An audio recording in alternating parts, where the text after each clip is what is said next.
कैसे हैं आप सभी? आई होप अच्छे होंगे, राइट। चलिए, मैं योगिता प्रजापति चैनल पर आप सभी का स्वागत करती हूँ और आज मैं आपके लिए लेके एक्सरसाइज 3.3 का क्वेश्चन नंबर फर्स्ट, जिसका आज हम फर्स्ट पार्ट सॉल्व करेंगे। तो इंपॉर्टेंट है बच्चों, प्रतिस्थापन विधि है, तो प्लीज ध्यान समझिएगा और साथ ही लाइक शेयर करना मत भूलिएगा। ओके, मैं point to point step to step समझाती जाती हूँ। देखिए क्या कहना है क्वेश्चन फर्स्ट में, निम्नलिखित समीकरण युग्म को प्रतिस्थापन विधि से हल कीजिए। अब हमें इसे प्रतिस्थापन विधि से हल करना है। देखिए हमें सम क्या दे रखा है, x plus Y equal to 14, ये हो गया हमारा इक्वेशन नंबर फर्स्ट, और x minus Y equal to 4, ये हो गया हमारा इक्वेशन नंबर सेकेंड। तो देखो हमेशा ध्यान रखना, प्रतिस्थापन विधि में 3 समीकरण की जरूरत होती है। 2 समीकरण तो हमें सम में दिए जाते हैं, जिसे मैं लिख देती हूँ समीकरण नंबर फर्स्ट और समीकरण नंबर सेकेंड, और तीसरा समीकरण हमें बनाना होगा, उसके बाद हम सॉल्व करेंगे प्रतिस्थापन विधि। और इसका मेन उद्देश्य यह है कि x का भी आंसर लेके आना और y का भी आंसर लेके आना है। दैट्स क्लियर यहाँ तक? तो आइए स्टार्ट करते हैं। हाँ, अब समीकरण थर्ड कैसे बनाएंगे वो समझ लीजिए बच्चों। देखिए एज यू विश, आपके ऊपर डिपेंड करता है, या तो आप समीकरण 1 से भी x और y का मान लेकर समीकरण थर्ड बना सकते हैं, या फिर आप समीकरण 2 से x या y का मान लेकर तीसरा समीकरण बना सकते हैं। देखिए मैं ओरली समझा देती हूँ। मान लीजिए मैंने समीकरण नंबर फर्स्ट लिया है और मुझे x की वैल्यू चाहिए, तो प्लस का y उधर जाके क्या हो जाएगा, माइनस का हो जाएगा। तो ये हो गया मेरा समीकरण नंबर थर्ड। अगर मुझे सेकेंड समीकरण से y की वैल्यू चाहिए तो y माइनस का यही रहेगा, प्लस का x उधर जाके क्या हो जाएगा, माइनस का। वो हो गई हमारी समीकरण नंबर थर्ड। तो आइए मैं रिटर्न करके बताती हूँ। मैंने अभी ओरल समझाया था, बट रिटर्न से आपको जल्दी से क्लियरली समझ में आ जाएगा, ठीक है। तो एज यू विश, लेकिन दोनों में से किसी एक समीकरण को ही आपको लेना होगा। तो मैं ले रही हूँ समीकरण नंबर 1 से। समीकरण 1 से मैं x का मान ले रही हूँ, आप चाहे तो y का मान भी ले सकते हैं, क्योंकि आंसर एग्जैक्ट आएगा। किसी का भी मान लें आप। x का मान लेने पर तो पहले हम समीकरण फर्स्ट लिख लेते हैं बच्चों, x प्लस 14, राइट। अब x का मान लेना है तो x को मैं यहीं रहने देती हूँ। दैट्स क्लियर, मैंने अभी आपको समझाया था, x वहीं रहेगा और प्लस का y इधर आके क्या हो जाएगा, माइनस का। तो इक्वल टू 14 प्लस का y इधर आके माइनस का हो गया। That's clear.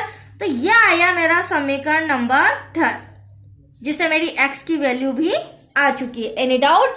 अब ये जो हमारा x का मान आया है ना बच्चों, ये इंपॉर्टेंट है। यहाँ पर यहाँ ध्यान से समझिएगा कि इसे हम समीकरण फर्स्ट में लिखे या सेकेंड में। तो देखो मैंने x का मान आपके सामने समीकरण फर्स्ट से निकाला है, तो हमेशा मैं इसका मान समीकरण सेकेंड में लिखूंगी। यदि मैं समीकरण सेकेंड से x या y की वैल्यू निकालती तो उसे मैं समीकरण फर्स्ट में रखती। मतलब क्रॉस इक्वेशन में हमें वैल्यू रखनी होगी, इस बात का भी आपको ध्यान रखना होगा। That's clear. तो चलिए अब हम x का मान समीकरण 2 में रखेंगे। किसमें रखेंगे बच्चों, समीकरण 2 में रखने पर देखिए समीकरण 2 आपके सामने x minus Y equal to 4 दे रखा है। तो चलिए मैं पहले रिटर्न कर लेती हूँ, x minus Y equal to 4। अब आप देख सकते हैं जो x का मान है, x के प्लेस पर मैं क्या लिख दूंगी, 14 माइनस वाई, ये हम लिख सकते हैं यहाँ पर, क्योंकि मैंने कंडीशन भी लिखी है। आप देख सकते हैं इंस्ट्रक्शन लिखा है x का मान समीकरण 2 में रखने पर। तो ये हमारा समीकरण 2 है और x का मान आ जाएगा बच्चों यहाँ पे 14 माइनस वाई, और ये माइनस वाई ऐसा का ऐसा इक्वल टू में 4। अब क्या होगा, इसे सोल्व करेंगे, माइनस माइनस होगा प्लस, बट साइन किसका आएगा बच्चों, माइनस का। तो यहाँ माइनस का 2y हो जाएगा इक्वल टू में 4। अगली स्टेप में प्लस का 14 उधर जाके माइनस का हो जाएगा, तो माइनस का 2y ऐसा का ऐसा, प्लस का 14 उधर जाके माइनस का 2y। यहाँ पर 14 में से 4 माइनस करेंगे, आप देख सकते हैं बड़ी संख्या 14 है, तो कितना बचेगा बच्चों, 10 बचेगा, और बड़ी संख्या हमारी माइनस की है, माइनस से minus cancel, y equal to कितना आया, 10। अब यहाँ पर इंटू 2 इंटू में है, तो हम हैंड टू हैंड डिवाइड में ले लेते हैं, राइट। 2 से इसे कैंसल करेंगे, 2 1 जा 2, 2 5 जा 10, क्या हो जाएगा बच्चों, 2 5 जा 10। इसका मतलब y का मान तो हमारा आ चुका है, मतलब कि एक आंसर आ चुका है y का 5। अब हमें इस y के आंसर को समीकरण नंबर थर्ड में रखना है। देखो मैं स्टेप बाय स्टेप बता रही हूँ, इसी अकॉर्डिंग आपको भी सम सॉल्व करना है। जो भी x या y का पहले मान आता है उसे हम समीकरण थर्ड में रख के x या y की वैल्यू निकालेंगे। फिलहाल मेरा y का आंसर आया है, तो मैं यहाँ पर किसकी वैल्यू निकालूंगी, x की, राइट बच्चों। तो आइए इसे मैं यहाँ पर रिटर्न कर लेती हूँ।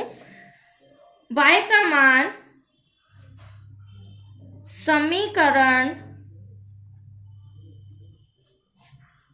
3 में रखने पर, क्योंकि हमारा मेन उद्देश्य क्या है, प्रतिस्थापन विधि से x और y का मान निकालना। तो समीकरण 3 क्या था बच्चों, मैंने जो अलग से बनाया था, x equals to 14 minus Y, इसे हम यहाँ पर लिख लेते हैं। तो x इक्वल्स टू 14 माइनस का y। अब 14 तो वही रहेगा, बट y क्या, y के प्लेस पर क्या आ जाएगा, y हमारा क्या आया था, y आया था इक्वल्स टू में 5, तो y के प्लेस पर मैं लिख देती हूँ 5। तो 14 में से 5 माइनस करेंगे, दैट्स योर आंसर 9।